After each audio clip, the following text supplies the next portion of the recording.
Bonjour à tous. Dans cet épisode, nous explorons le rôle de l'IA dans le développement personnel en compagnie de Mathieu Babeur, hypnothérapeute et magnétiseur. Sans plus attendre, entrons dans le vif du sujet. Mathieu, en quoi consiste votre méthode thérapeutique et quel rôle peut jouer l'IA dans ce processus? Alors, je suis hypnothérapeute, magnétiseur et constellateur familial. Et je ne pense pas que l'intelligence artificielle puisse y faire grand-chose puisque chaque cerveau fonctionne différemment en fonction de ses vécus et en fonction de ses, de ses mémoires, de ses croyances. Personnellement, je pense que, le- que les cerveaux sont trop différents et l'intelligence artificielle devrait stocker suffisamment de mémoire de la personne pour pouvoir en faire une synthèse. Selon vous, pourquoi est-il si important de comprendre ces blocages émotionnels pour progresser? Euh, pour pas que ces blocages ne reviennent sans cesse nous hanter. Parce que si on ne les comprend pas, alors dans ce cas-là, ils vont revenir sans cesse jusqu'à ce qu'on les mette en lumière, qu'on comprenne pourquoi ils sont là, d'où ils viennent. Et si on ne fait pas ce travail-là en amont, ils reviendront sans cesse. À votre avis, quels sont les obstacles qui empêchent de comprendre ces émotions et ces comportements? Je dirais des peurs. Ce sont les peurs, la peur de briller pour soi, la peur du changement, la peur de briller pour les autres, et les croyances inconscientes, limitantes, euh, à nouveau de ce qu'on a vécu, les choses qu'on a vécues qui ont créé des croyances qui vont nous empêcher de vivre correctement, je vais dire, certains comportements.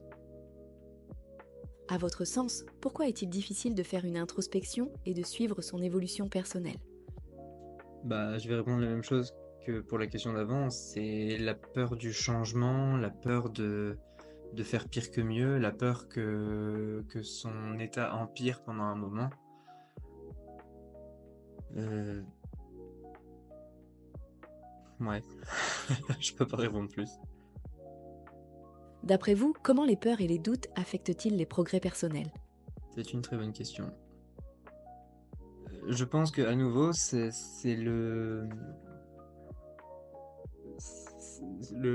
la peur et les doutes vont prendre naissance dans le vécu de la personne. Si les doutes sont faux- ne sont pas contrecarrés, en tout cas ne sont pas rassurés, ça va devenir des peurs et les peurs vont du coup être fondées.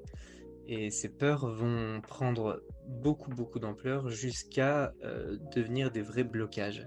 Et à partir du moment où ce sont des blocages, bah, ça crée vraiment une entrave et une barrière à ses progrès personnels. Je suis pas sûr que ça réponde vraiment à la question, mais voilà. Quelles sont selon vous les raisons qui nous font abandonner nos objectifs? Je dirais à nouveau la peur de briller pour soi, la peur de trop briller pour les autres, la peur d'être euh, de, d'être trop vu. Ouais, c'est vraiment ce que je dirais. D'après votre expérience, comment un blocage émotionnel se manifeste-t-il physiquement? Bah, ça dépend quel est le blocage émotionnel, mais généralement, de ce que j'en ai vu, ça va surtout se jouer au niveau de la gorge. Ça va se bloquer au niveau de la gorge, ça peut créer des migraines, ça peut se jouer au niveau des muscles et créer des migraines. Ça peut être très souvent au niveau du ventre aussi, mais c'est souvent sur la partie haute du corps. Maintenant, si c'est quelqu'un qui a du mal à avancer dans la vie, ça peut se jouer aussi au niveau des jambes. Franchement, c'est une question qui est beaucoup trop vague, puisque le blocage émotionnel peut tellement être partout que c'est l'endroit euh, où se trouve le symptôme physique qui va m'en dire plus sur le blocage émotionnel. Selon vous, qu'est-ce qui motive vraiment vos clients à persévérer dans leur évolution personnelle? Euh, alors là, je parlerai de stagnation dans sa vie, je parlerai de mal-être, de malaise. Et quand ce mal-être est trop intense et trop envahissant dans sa vie, dans son quotidien, c'est là où on va commencer à se poser une sérieuse question de: «Qu'est-ce que je peux faire pour aller mieux?» Et c'est là où on va commencer à se renseigner et à chercher une solution pour aller sur son évolution personnelle et pour aller justement, dans une notion d'objectif et de progrès personnel.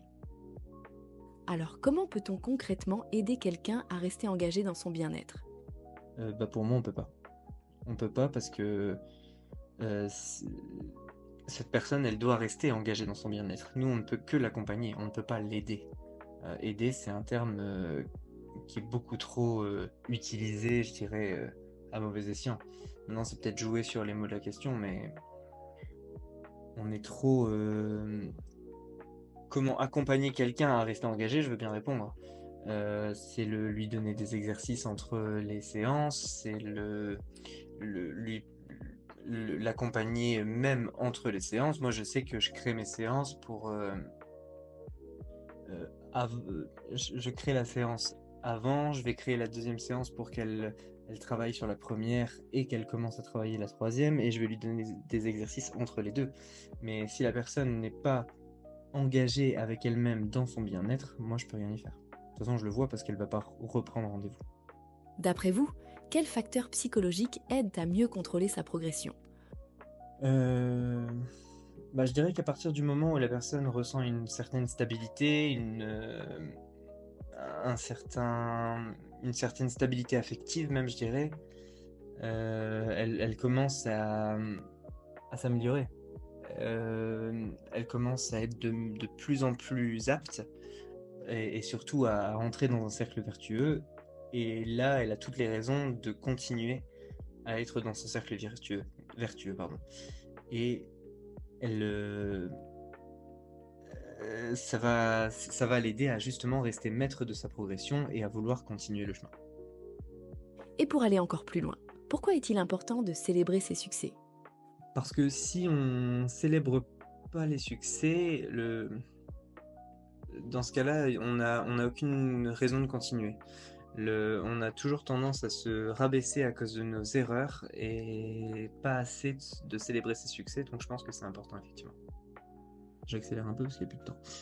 Pour revenir à notre thème du jour, selon vous, quel rôle peut jouer l'intelligence artificielle dans le développement personnel? Alors moi, je pense, je vais reprendre une réponse que j'ai donnée tout à l'heure, mais je suis pas sûr que l'IA puisse vraiment, heu, accompagner dans le développement personnel. Chaque cerveau, chaque personne est très différente. Moi, je le vois dans l'hypnose, je fais très rare je ne suis pas sûr d'avoir fait 2 fois la même séance. L'intelligence artificielle peut-elle vraiment analyser un état émotionnel avec précision? Non, je ne pense pas. Je ne pense pas, il y a trop de facteurs qui peuvent, être différents. Justement, pensez-vous que l'usage de l'IA dans le développement personnel pourrait représenter un risque éthique? Alors j'irai pas jusque-là, mais je ne pense pas que ça puisse être vraiment intéressant. Pouvez-vous donner un exemple concret où l'intelligence artificielle pourrait aider à surmonter un blocage personnel? Comme je le dis, non, je ne pense pas parce que même un arrêt tabac ou une perte de poids va devoir, travailler, on va devoir tirer des leviers différents en fonction. Si c'est, une question d'argent, si c'est une question de santé, tout ça va jouer de manière vraiment différente, et je suis pas sûr que l'intelligence artificielle puisse vraiment, consciemment en tout cas, tirer ces leviers différents. Donc à part donner des conseils, d'ancrage ou de cohérence cardiaque, je ne pense pas. En tout cas, je ne peux pas donner d'exemple. J'ai hâte que l'on se retrouve à nouveau pour discuter de l'impact de l'IA dans le développement personnel. Un grand merci à vous qui nous écoutez. J'espère que cet épisode vous a inspiré. Je vous dis à très bientôt.